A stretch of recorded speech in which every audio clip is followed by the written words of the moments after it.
मालेगावच्या डोंगराळे गावामध्ये 16 तारखेला 16 नोव्हेंबरला एकच 3.5 वर्षाच्या मुलीवरती अत्याचार झाले होते आणि तिची अमानुष पद्धतीने हत्या सुद्धा करण्यात आली।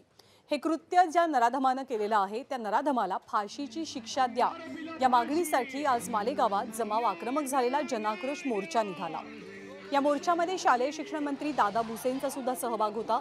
यावेळी फास्ट ट्रॅक कोर्टात खटला चालवावा आणि आरोपीला फाशी द्या अशी मागणी त्यांनी केली।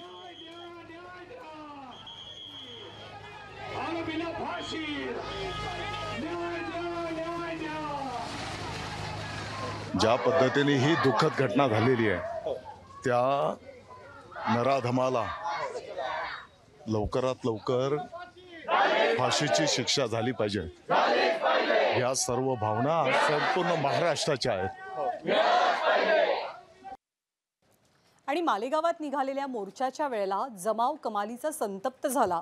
पोलिसांनी या जमावाला रोखण्याचा प्रयत्न केला पण जमावाला कोर्टाच्या आत जायचं होतं आणि यावेळेला पोलीस आणि या आंदोलकांमध्ये जमावामध्ये मोठी धुमश्चक्री पाहायला मिळाली। पोलिसांनी लाठीचार्ज केला आणि या मोर्चेकऱ्यांना पांगवलं।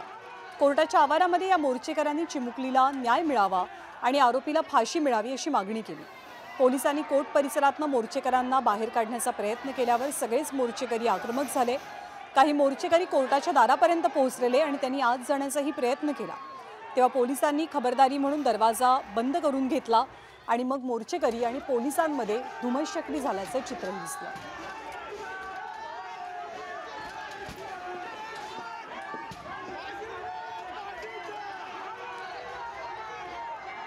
आणि चिमुकलीवरती झालेल्या अत्याचाराच्या घटनेमुळे मराठा आंदोलनकर्ते मनोज जरांगे पाटील कमालीचे संतप्त झालेत।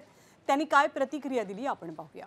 जर का मुख्यमंत्र्यांनी कायदा बनवला नाही, फाशी जर दिली नाही, सेपरेट बेंच दिला नाही, उज्ज्वल निकम साहेबांची नियुक्ती केली नाही, बाल लैंगिक अत्याचाराच्या अंतर्गत त्या कोर्टात जर ही केस चालवली नाही फास्ट ट्रॅक मध्ये किंवा एनकाउंटर जर केला नाही, ही जी आमची यज्ञताई आहे ना, या महाराष्ट्रातल्या करोडो लाडक्या लिकीचे रस्ते राज्यात पुन्हा या रस्त्यावर मंत्र्यांनी पाय नाही टाकला। एबीपी माझा, उघडा डोळे बघा नीट।